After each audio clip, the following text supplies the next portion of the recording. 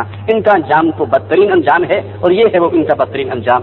تم ان سے اپنے آپ کو بچائے رکھنا، ان کی مخالفتوں کی پرواہ نہ کرتے ہوئے جدوجہد جاری رکھنا۔ وآخر دعوانا الحمدللہ رب العالمین۔